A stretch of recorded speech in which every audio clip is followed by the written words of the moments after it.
Ladies and gentlemen, thank you so much for tuning in. You're listening to Wrestling Changed My Life.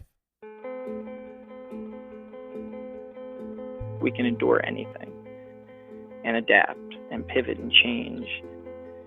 Wrestling gave us that ability. I would say nothing in life has impacted me more than the things wrestling has taught me in terms of self-reflection, resilience. Toughness. Some guys have it, some guys don't. Adversity, 100%. How to pick myself up and be a man after I failed. And everything that has shaped my life and where I'm at today would not be there without the values and basically the lessons I've learned through the sport of wrestling. For me, wrestling saved my life because it allowed me to focus and channel my energy. We're fortunate if you wrestled, because if you wrestled, natural talent helps, but it's 5% of the ingredient. It pales in comparison to heart and technique and effort. It humbled me, taught me humility. Nothing can humble you more than wrestling.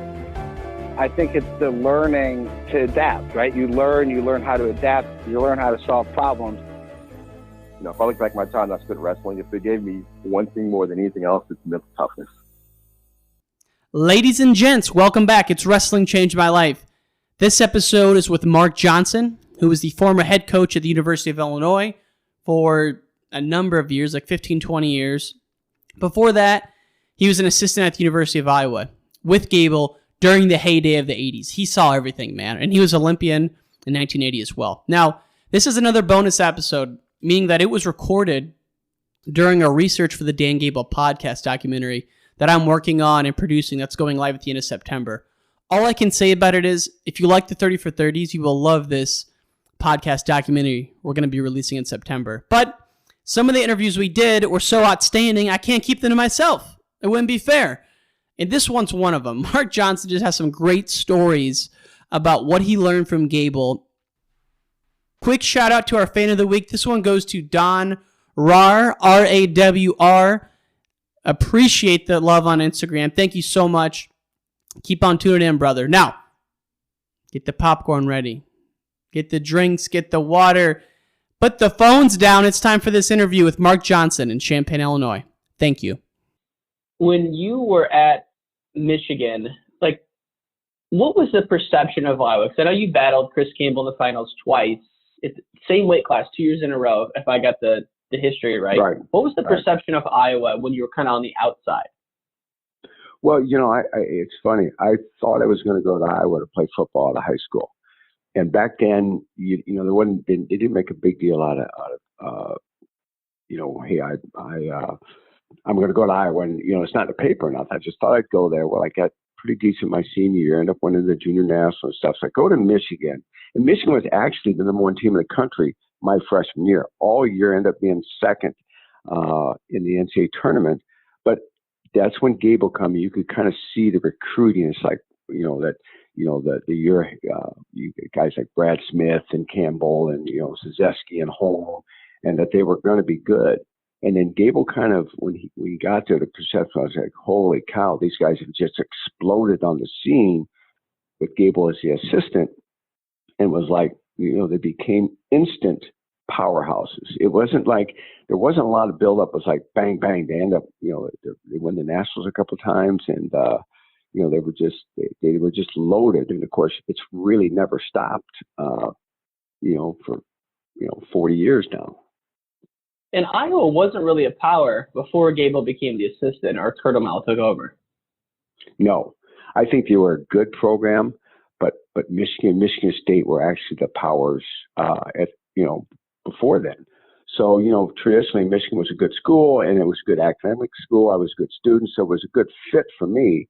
Once I got there, was hey, it's like, geez, I'm an hour away from University of Iowa, now the top school. But when I went, my choice was a good choice for me. I had a great experience in Michigan, and I like it. Yeah. But, Iowa certainly became the dominant wrestling for decades.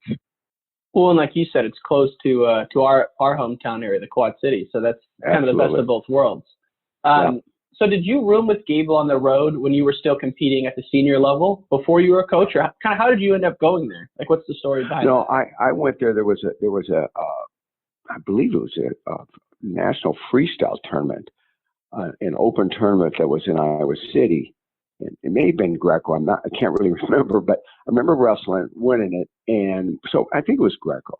And I remember Gable come up. I was actually going to be a graduate assistant at the University of Oregon. And I had some opportunities to be grad assistants, around the country. I just chose Oregon. They were good in Greco, and I thought that'd be a good fit. And Gable says, "Hey, what are you doing?" And I was going to leave for Oregon in probably about, I think, 2 weeks. So I said, "I'm going to be a GA at Oregon." I said, "Why don't you come to Iowa?" And I kind of said, "Well, nobody's asked, I'm asking." And he said, "If you're interested, go talk to that guy over there." And a guy that kind of ran the club system, it was a guy named John Marks. So I went up to John Marks. I'm thinking, this is kind of awkward, Hey, Gable said, "Yeah, you already talked to me about it. If you want to come, here's what we'll do." I said, "I'm coming." And I remember going home to Rock Island, and the coach from Oregon, a guy named Ron Finley, I remember the phone ringing, Ryan. And I said, that's Ron Finley. I could just tell. And I phoned it. It was Ron Finley. And I was his only coach. He only got a GA. So I said, I just picked up the phone, and it was him. You didn't have caller ID back then. I just had that feeling. And I said, "Coach, this is Mark John. I'm not coming. I'm going to Iowa." And I'll never forget. He said, "Who are you going to work out with there?" And I kind of started laughing. I said, "Well, there's a lot of good workout partners there." And that was a pivotal moment, not only in my wrestling career, but really in my life. And so I never turned back. So I went there and, became a grad, went to grad school. I substitute taught. I worked a little bit at the university because, back then you couldn't get paid just to be an athlete. You still had to worry about the amateur worlds and stuff like that. Oh, my God. And so you piece things together. They paid, they gave me a place to live free. I actually roomed with Jay Robinson and this John Marks when I first got there. And Jay was a full-time coach. And so that's kind of how it started. And, so I just trained, just kept my nose at the grindstone, went to school, worked hard, worked out with the team. And really as a GA there, you're more of a workout partner. There really wasn't a whole lot of wrestling responsibility. I did a little bit of the strength training because obviously I was into that part and good at it. And so, I helped the guys in their strength training, but mainly I was there as a workout partner for myself and for the team. And so the team had good stuff. I actually worked out with Campbell. I went to Greco and freestyle, but most of the time I wrestled freestyle in college style. But just made me tougher. And I'll never forget, Ryan, my first workout was with John Bowlesby. He was a heavyweight. And it wasn't the deal that he was a big guy. It was August.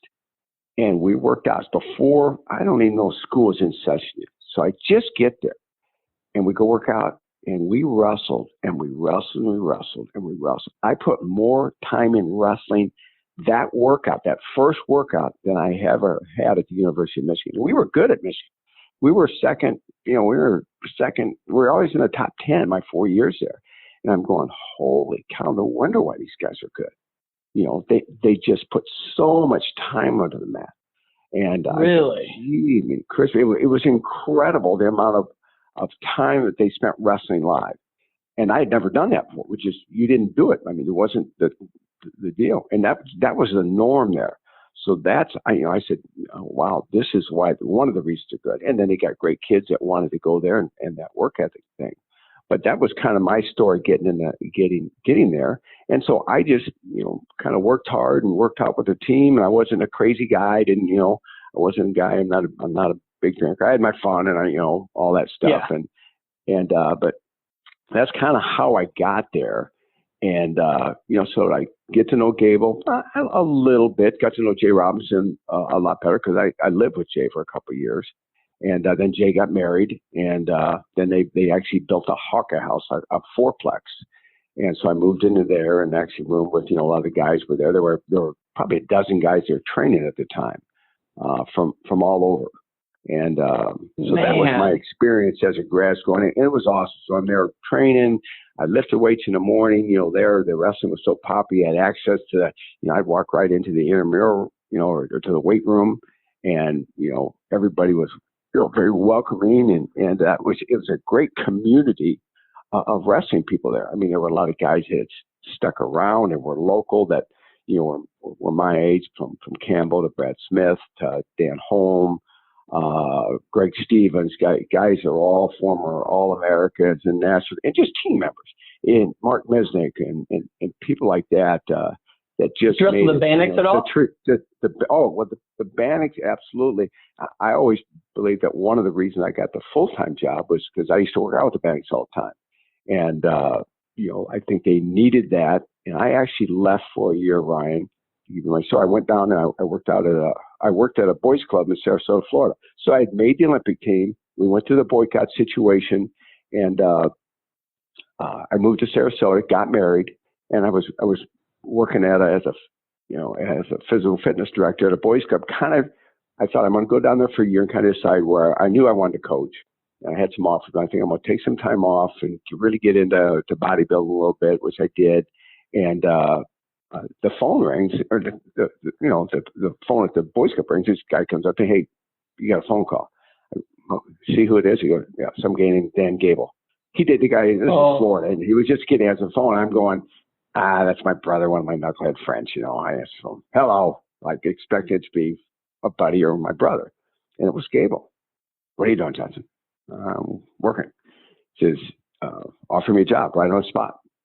We're having a change in staff, and I'm offering you a full-time job. I said, when do you got to know? Pretty quick. Okay, I'll take it. The guy I was working for down there was from Keokuk, so he understood wrestling. I went and told him. He said, that's a great opportunity. I actually played Major League Baseball for a little while, again, Joe Lutz. And so that's kind of how my story took. I took off. I mean, we loaded up a U-Haul and took off, and we moved to Iowa City, and I started coaching. And how excited were you to get that call? Because being in that environment in Iowa City for those years when you were GA, and then stepping out and going to Florida, it had to be such a change. And you would just think that, man, you'd be so excited to get back in that environment.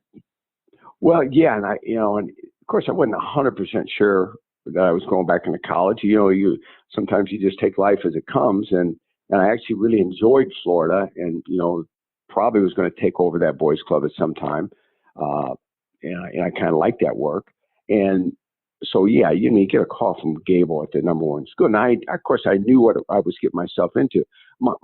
It wasn't a worry. I guess the concern was, okay, there's a lot of Iowa guys, a lot of successful guys, a lot of people that, of course, wanted that job. Here's Dan Gable, and then Jay Robinson was the top assistant coach.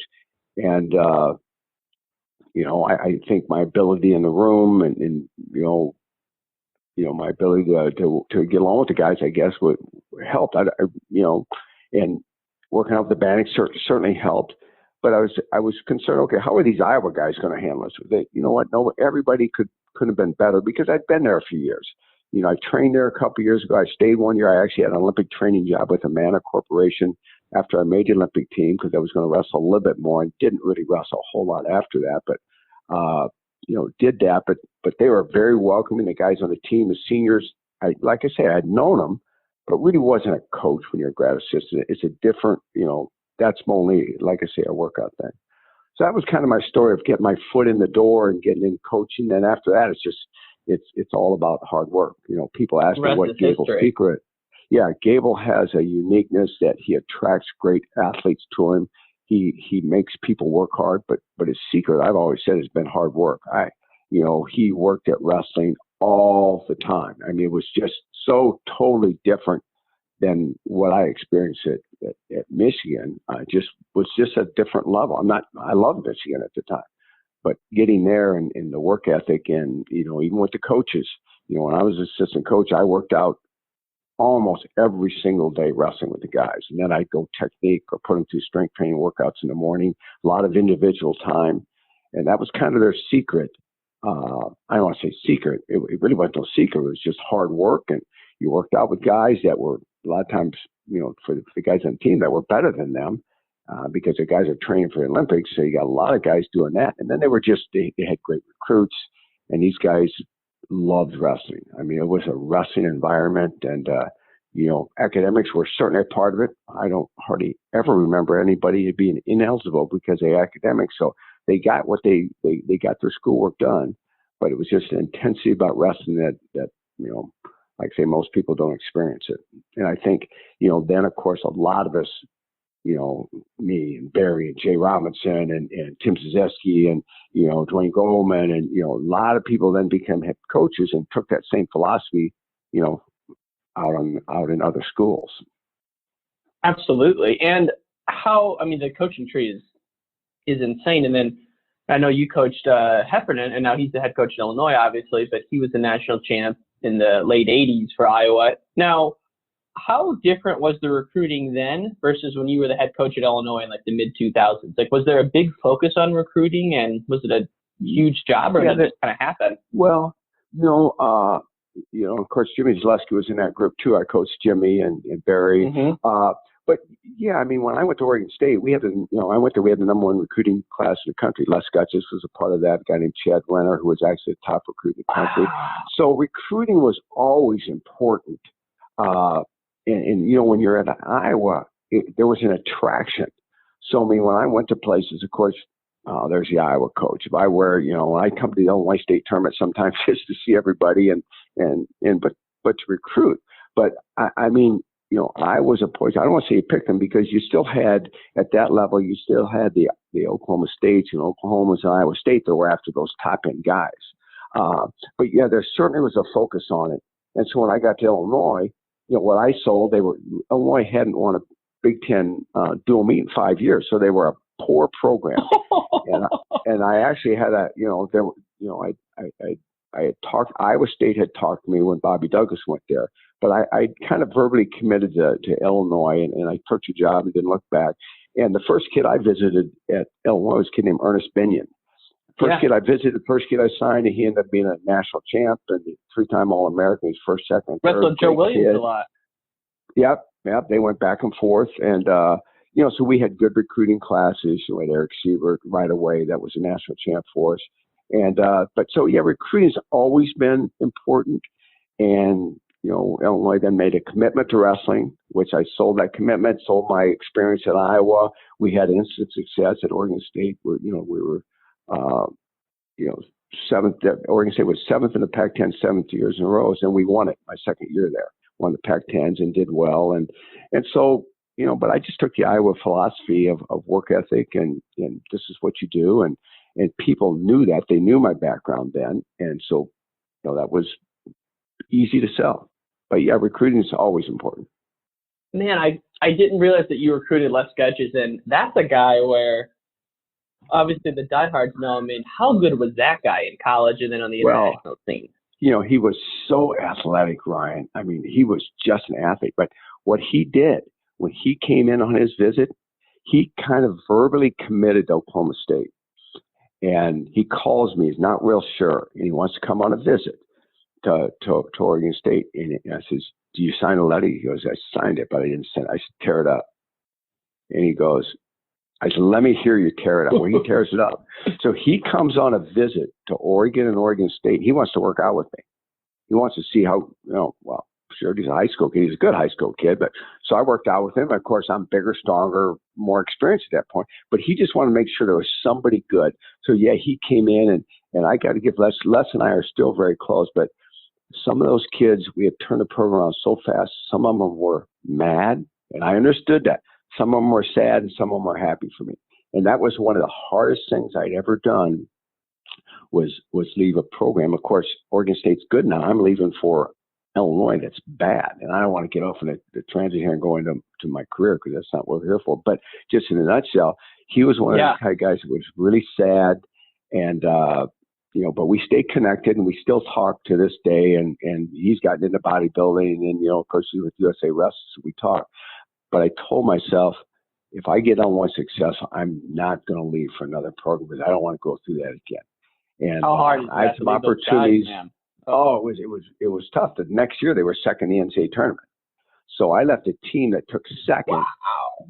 And then, started all over with Illinois. And then we had a good run in Illinois. So that's kind of my coaching story. And the last non-Gable thing I have to ask you about is, where were you at when that picture was taken for the 1980 Olympics? Because you are jacked in that picture. It's funny.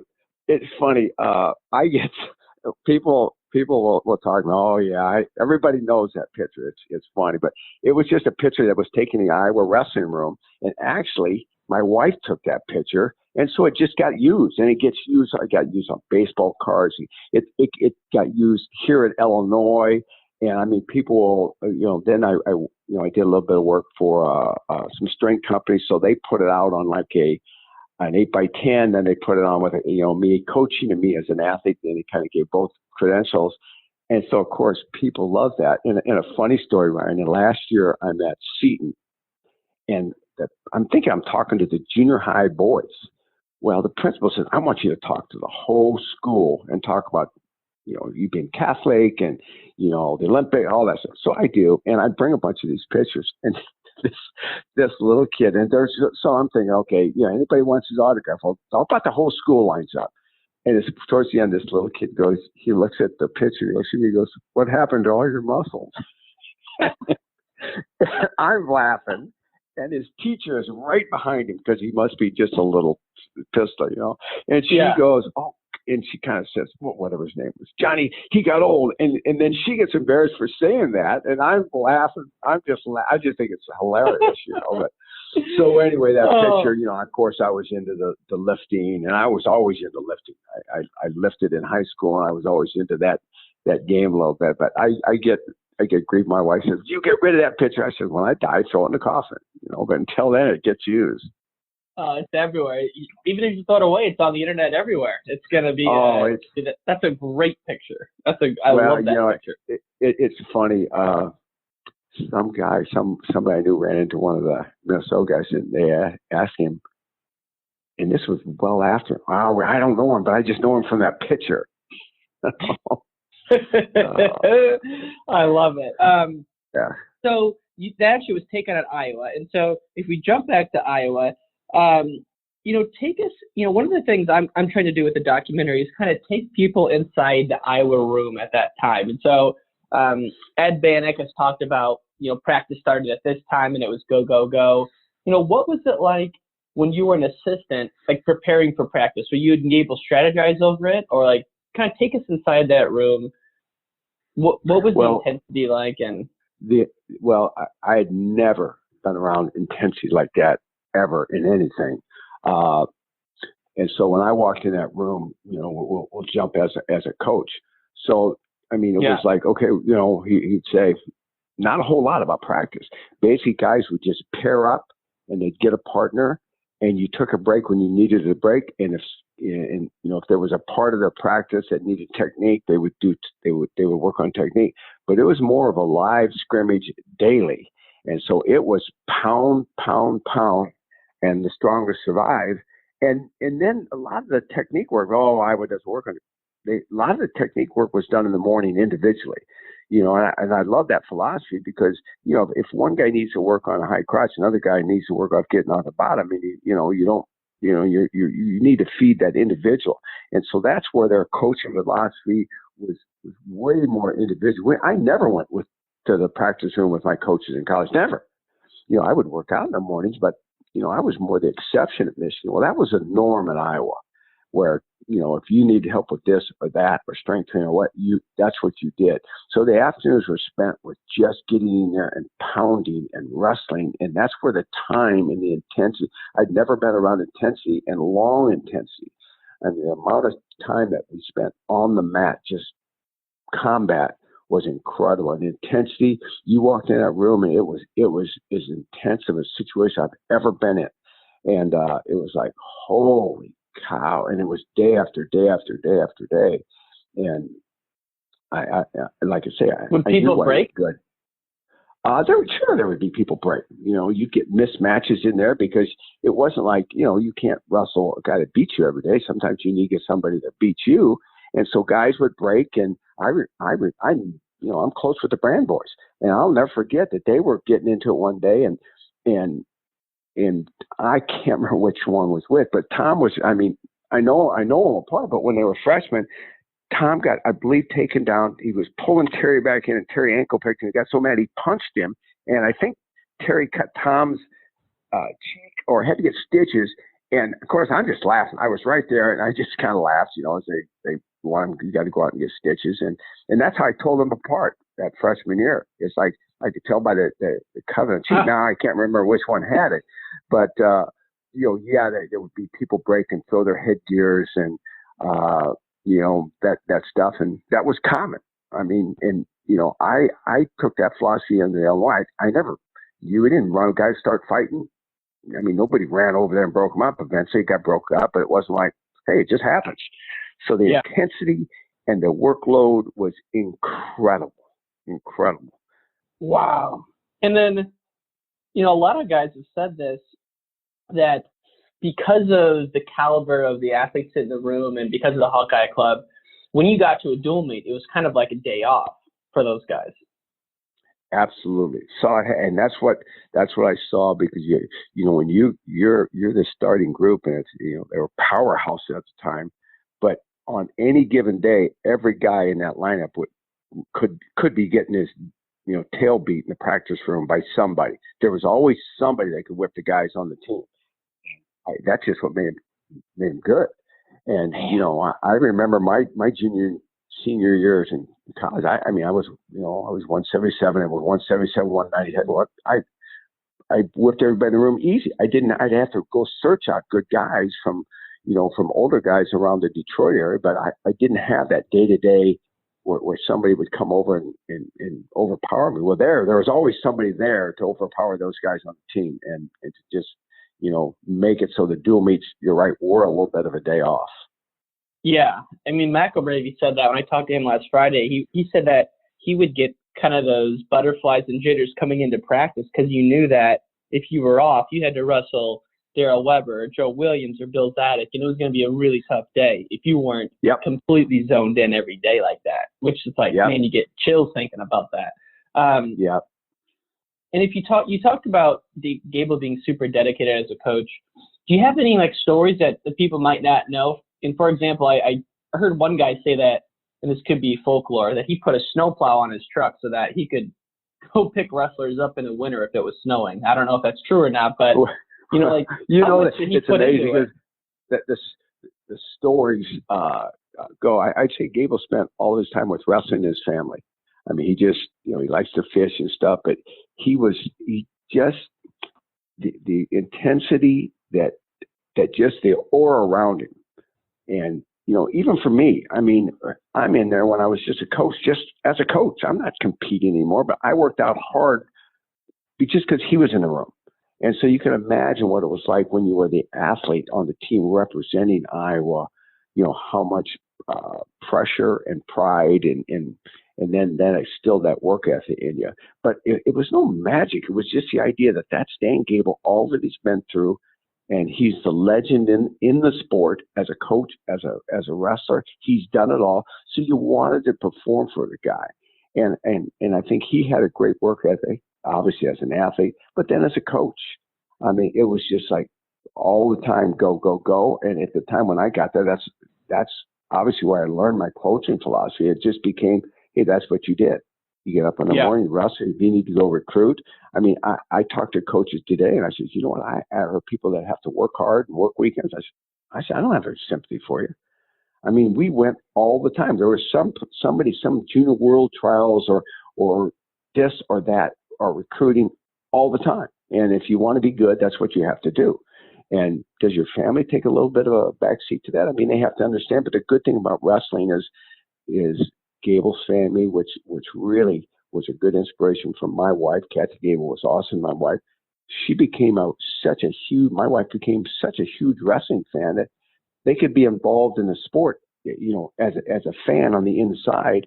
And that helped you then when you had to go on the road, because sometimes they would be with you, at the dual meets and the big ones at Oklahoma States where the wives and stuff would come. But I don't ever say there's a bunch of secrets about Gable. It was just plain secret out front in everybody. That was just plain hard work and instilled that in everybody around him. And in addition to the work, one thing that comes through when talking with some of the athletes, whether it's Randy Lewis or Barry or any of those guys, is he really, and very similar to John Wooden, he really knew the guys and got to know them and instilled a belief in them So can you talk about that a little bit? Just like the level of kind of care and love he had for the guys and how much he knew those guys? Well, yeah, no question. I believe that was certainly a huge influence on my coaching career, because I think to be a great coach, you have to be able to know your guys, because Gable, he would know the guys that, okay, hey, need to get out of here. Don't come to practice today. Or I remember there was a while when Lou Bannock was a senior, Gable would say, hey, I want you to work out with Lou at 10 in the morning, 10 at night. He doesn't like to come during practice sometime. Okay. And if you don't spend time with a guy and know that he doesn't want to practice with everybody else, or he's got other stuff going, that didn't bother Gable. And it never bothered me. Okay. I mean, and I'm literally talking about sometimes at 10 o'clock at night, I would work out with Lou Bannock, or in the mornings or around practice. But he knew those guys and what made them tick so well that that's what even made him even better. That, wow, this guy's going to allow me to do my thing and still get the work done. I mean, he wasn't, they weren't getting out of practice. They just made him, doing stuff a little bit different. And the individual, time that was spent with guys and how close you get with guys. Well, Gable's there every step of the way. And if he's not there, he was usually in there. Even if he's in the office, he'd come over and he'd watch and see what you were doing. So guys felt like they could really go to Gable. They hung out in our office all the time. And when that happens some of those guys were close to me. Some of them were close to, Barry. Some of them are close to Jay, over the coaching thing with Jimmy. We all kind of coached together. We all overlapped. But Gable knew the whole system. And it was that's probably his biggest reason to anybody. He just knew what made people tick. And sometimes it was like, get out of here. You're not coming to practice. I don't want you here. You're done. They break, leave. And it wasn't like, oh, hey, this guy skipped practice now. He was here early, or he's going to be here late. And just kind of the way it was. But yeah, he was certainly a guy that every person, including guys on the staff, the guys on the team knew that Gable really cared about him more than just his that, because if it's just an athlete, they can turn that off. But when you're caring about their life, and if you really want the best out of an athlete, you better know what's going on in his life.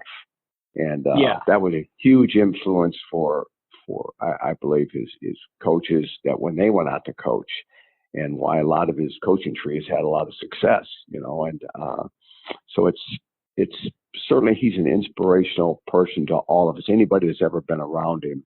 And I was around him for a long time, so it was a guy like me.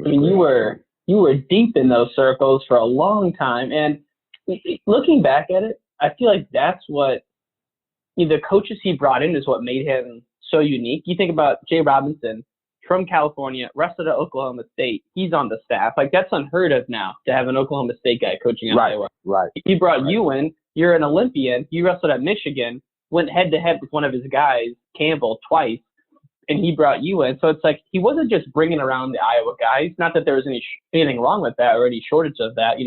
Davis was a coach there, and then of course Zaleski and Brands. But in the early days, in like mid 80s, early 80s, and it was a coaching just like dynasty almost, like Yeah. And then the tree that he has out there is pretty incredible. And you're right. I think he saw, hey, I'm going to do a special program. If it's an Iowa guy, great. If it's not, great too. It doesn't matter, because you become an Iowa guy when you put that type of time in. And I think that's where the guys that didn't go to school there, Jay and particularly Jay and me, when you go in and you show your work ethic, you show you care about this, you become an Iowa person. And I go to those Iowa reunions and things like that, when I can make them. And, especially since I've been out of Illinois, I'm as welcome there as any of those guys. I mean, the way I feel. I mean, they make me feel like I'm part of that thing. And, there's a few of those guys that make sure, because sometimes the guys like me and Jay, we fall through the cracks because we're not alumni. But there's guys like Chuck Yagla is a buddy. He's always making sure, hey, we're having this here, we're doing this here. You need to come, and that makes a guy like me feel that when you get there, it's like, okay, I'm not really an alumni. It's where Michigan has their alumni stuff, but it's not the same at Michigan that it is at Iowa for who shows up. And and that becomes a special thing. And I'm always feel welcome because you've been through war with guys. When you've been to, and I don't want to compare it to war, that's not right. But when you've been to the battles that you go through as athletes, and you're in their corners, and you're winning and losing with them, I mean, you become close to these guys, and so you feel very welcome in that inner circle. And that was a very unique thing. Over the years, people talk about that, like, what's it like? And I just kind of smile and say, it's really hard to put into words, but you're probably getting a lot of the same things on what it was like, because it was very, and still is very unique.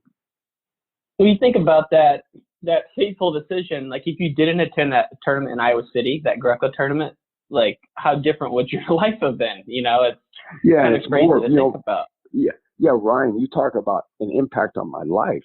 I mean, not, as I said, not just my coaching career. That's a life decision. That catapulted me into, where opportunities as a head coach came. I had some opportunities along the way, and some of them weren't right. And, waited what I thought was one that was. And then, Illinois was always on my list. I remember when I went to Oregon State, Ryan, the guy asked me, everybody else is stepping stone. And I flat out told him, there's 3 jobs I'll be interested in: Illinois, Iowa, Michigan, and Illinois. And I had to, there was calls the first year I was at Oregon State, and I said, no, I'm not leaving after 1 year. And then, the Illinois thing came about, and it was like, here's my home state. I think the potential was good, and obviously it ended up being good. But being in Iowa put me in the position to get that. That's something that I'll always be eternally grateful to Gable for. I mean, the thing that he did for me really put me in the position that set me in my career, and then what I learned from him enabled me to have a lot of success. So it was good. And it was tough on Gable. My third year at Illinois, after being pretty poor, Marinetti beat McRae, Benyon won. We won 2 NCAA titles at Iowa City in my third year at Illinois. And, but that's what happens when you have a coaching tree, and, they learn from a guy like Gable that, you can have some pretty good success out there. The Marinetti, McRae. Go ahead. Oh, we won the Big Tens in Iowa City 1 year, and that was kind of one of the highlights of my coaching career. But yeah, that one match, as a head coach, it was funny. I was talking to Jay before the match, and he's at Minnesota at the time. He says, "What do you want to bet?" And he goes, I can't remember if he said his house or his car. I said, okay. Well, of course, I come back, and I'm kind of going like, kids, Benyon was the next match. So it must have been after Benyon. I said, Jay, give me them keys. Because I think he still owned a house in Iowa City at the time. Where's my keys? And he just laughed. I don't know if he even remembers that, but yeah. How big of an upset was that McRae v. Marinetti match? What was your question, Ryan? How big of an upset was that Marinetti-McRae match? Marinetti lost to him on stalling calls in the Big Ten tournament. Okay. So we just kind of had a philosophy going in, train him a little bit differently for them 2 weeks, we didn't think it was as big as upset it was. I mean, still you have to do it. Was he talented enough to do it? Obviously, but that's still getting it done in Iowa City. And Lincoln had a lot of pressure. It's in Iowa City, and it was a huge match for us. But upset in the wrestling eyes, yes. We knew he was. I believe that he was capable of beating him. Just because it was a good style matchup. Marinetti had, he was a goer as well. But you still got to beat him. I mean, Lincoln McRae he's as good as wrestlers we've had in this country. He's right in there with the upper echelons of everybody. And I like him a lot. He actually came on a visit to Oregon State, when I was there. Really? And, yes, because I remember thinking, if he comes here, I'm never going to leave. But then of course he went to Iowa. But he came on a visit to Oregon State, and Gutches showed him around things. We have a picture of me, Gutches, McRae with Randy Owen, the lead singer of Alabama. They were at Oregon State, and we got him in to meet. He wrestled in high school. And we got him in to meet him backstage, and so it was an awesome deal for him. That put us on the map. So it was a big upset in the eyes of the rest of the world, and then recruiting, I don't want to say became easy because we did well, but after that, then people knew that we knew how to train people to be national champions. And that's what kids want. They want to know, can you take a guy that you recruit and make him a national champion? And, that instantly put us in a national spot. I was coach of the year, national coach of the year that year. And that instantly put us in a spotlight and, kind of was a catapult to our success. Well, the fact that it was at Carver, unless you've been there, it's hard to describe how intense the atmosphere is, and the fans get on you for the stall calls, and the refs are influenced a little bit. And so the fact that McElravy could have been, I think he was a little bit before Pat Smith, so he would have been the first 4-timer, and this is going for his third. And then no, Pat Smith had won because he'd already won his. Because I remember walking into the hallway and running into Pat Smith, and I slapped him on the back. You almost won. And he just kind of smiled. He knew what I was talking about, because he, of course, McElravy was on track and, was certainly heavily favored to win his, that would have been his third. But it's a tough time. And when you know it, we in the 2 NCAA tournaments that we went to there, we only won 4 championships out of that. And we did Marinetti and Benyon, and then Lockhart won a heavyweight title, and then was it Lackey? Oh, it was Adam Terrapelli. So out of the 2 times, so when you know that you prepare, hey guys, here's, you're not going to wrestle an Iowa guy every time, but they certainly are. We certainly knew how to prepare, including obviously Jim Heffernan. Hey, here's what it's like in that place, and you feed off it. Don't use it as a crutch. Use it as a bonus, because they appreciate it. They know it. It's just not a big crowd. It's a big crowd that knows wrestling inside and out, and they're great fans, and it's fun to wrestle in front of them. Win or lose, to be honest with you, and because it's such a big sport. But yeah, it's a fun place to wrestle, and it's just a shame that nationals aren't. You're probably going to go there back more often. I know. I don't know if we'll ever go back there. No, I think they've kind of outgrown. I was there. The first year was my first year as a full-time coach. Yes. So it was, I think the 82, 80, I can't remember what year it was, when it opened up, but I was coaching when it opened up. And it instantly, I remember wrestling opened the arena, and there was 10,000 people for the Oklahoma match. I mean, that's, 10,000 people for Oklahoma. And they weren't the power at that point, Oklahoma State was, besides Iowa. But it just became such a place that, that the good fans loved. People really liked going there, whether they wanted to compete there or not. But everybody appreciated the amount of people that Iowa would draw. And then, of course, the force that has on the referee. I mean, when you get most of those people, rooting for Iowa, and they're calling for stalling, and that intimidates a ref. I don't care if they say it or not. I've seen it many times where it happened. I've been on the good side and the bad side of that intensity. So yeah, it's a great place to compete. It really is. Oh, I can't even imagine. I love going there, and even some of the best guys. Like I remember when Mark Hall from Penn State had his debut there. He was accomplishments-wise way better than the guy he was wrestling, but it just didn't happen for him in that first match, and he lost his first match ever in college at Carver. And same thing happened to McElravy, and kind of what Gable did afterwards when he held those mock dual meets there to get him ready for the crowd was just shows you how dedicated he was, but also how much energy Carver had. Yeah, the energy there is incredible. It really is, and so it's kind of got a special place for everybody that's ever competed, coached, wrestled there. It's cool.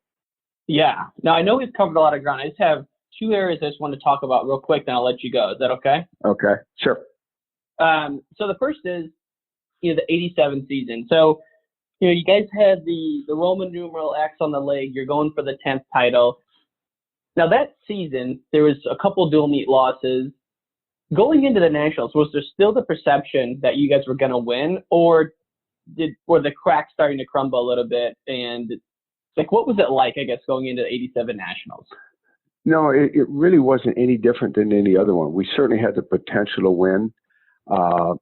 And, had we wrestled up to our ability, I think we would have won. There were always times. I mean, you look back at a lot of those years, there was always a loss or two. Sometimes I think we were undefeated, but there were times that we had lost. But we'd always put it together for the national tournament, and the expectations were, that was going to happen, and it was certainly we had the ability to do that again. It just didn't happen, and of course, Iowa State had a great tournament. Things happen like Penrith's ahead, and he gets pinned, and those are things that don't happen very often.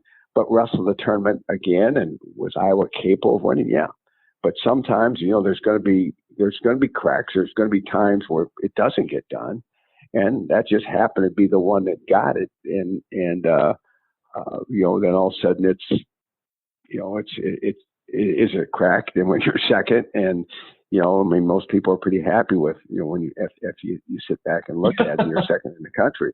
But of course, it was a tough thing to take, and so.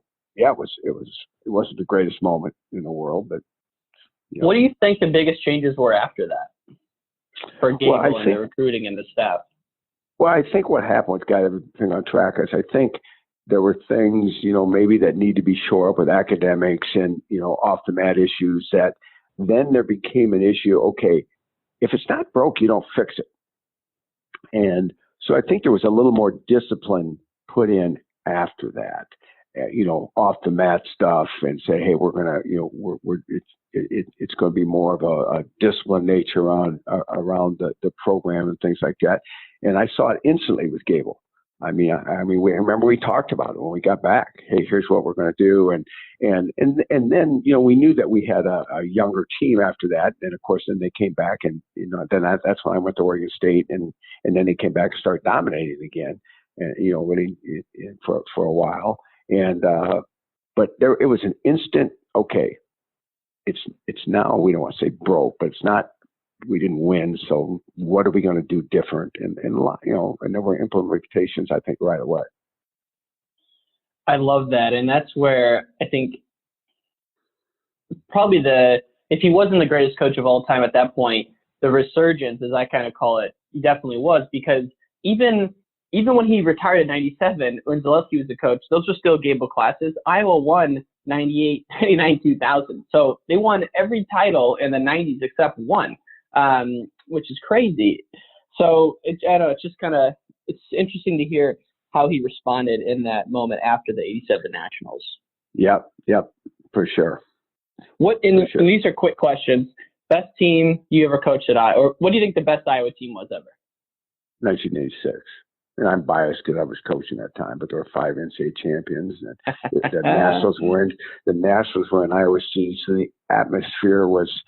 I don't know if it gets any better than winning with that many guys in dominance in a program. Just some of the guys will argue other things. The 83 team was really good when the Bannocks were seniors. So I think those are the two best years.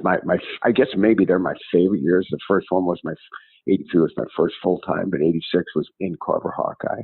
So those are some of the, in my opinion, the best. And impact of the brands on the program in your eyes? The resurgence, the intensity they brought. I love the brand boys, close with them. And I just wish people knew how dedicated and good people they are. They're so intense, of course, that, some people don't like their intensity. But if you really know the brands, you've got to like the brands. So I think they're great for the sport. It's funny. They're just good-natured guys, and we have a good relationship. Some of the stuff we pull with each other is fun, but I think they're great for the sport. They were great athletes, and as intense as they go, and every time someone brings us, they talk about it, brings a smile on my face, and I stick up for a lot. There's people out there that will, that aren't fans of them. I said, listen, if you knew those guys, if you knew the way they lived their life and how much they loved wrestling, good people they are, you'd be huge fans. And not everybody can see that part of them because they don't let that out there. They're intense when they're coaching. They should be. That's the time to be intense. Yeah, but to your point though, I mean, they never had a drop of alcohol. I mean, they seem like they just did the right thing, all the time. I mean, and it's the perception now is a little bit different to your point that, maybe they're not as like people person as they need to be, but the guys who wrestled there, like they couldn't say the opposite. Like they love those guys. Oh, and you know what? They're just, they weren't highly recruited. They just worked themselves into being great athletes. I mean, they just came in and they just made themselves good, and the athletes that they became, and then the men they are tremendous. I mean, Yeah, absolutely. When you look back at your time at Iowa, and as I mentioned, in a month from now we'll regroup, and I want to understand Oregon State and Illinois, but just at Iowa, like what's like the fondest memory you have there, looking back over all those years? I think overall it's some of the happiest times really of my life. My kids were born in Iowa City. I got married at that time, not in Iowa City, but I started my family, started my coaching career there, had great success, made the Olympic team at Iowa. So I wrestled for the Hawkeye Club. So I consider myself, I have a lot of Hawkeye in me. And it's some of the best memories I have of not just my coaching career, but of my whole life.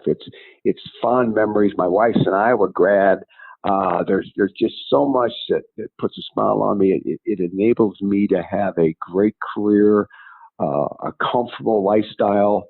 After I retired, I'm still a huge fan. I still go to a lot to everything. So those moments in that city and that university always will be special to me. I love it. I really appreciate your time. And man, it's just it's an honor to talk to you because you're a legend coming from the Quad Cities. Well, I appreciate you including me because one thing I want to say is I'm a huge Gable fan. I can, we're friends, but I just admire the guy, and I respect him.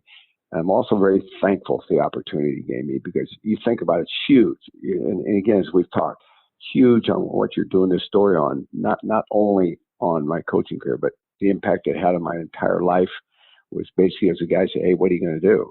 And why don't you come to Iowa? And it was the best move I ever made. That's the end of this episode, but definitely not the end of the show. For more episodes, please go to wrestlingchangemylife.org. Subscribe to us on iTunes. Give us a star rating. Show the love, baby. Show the love. Thank you so much. We'll see you again soon. Peace.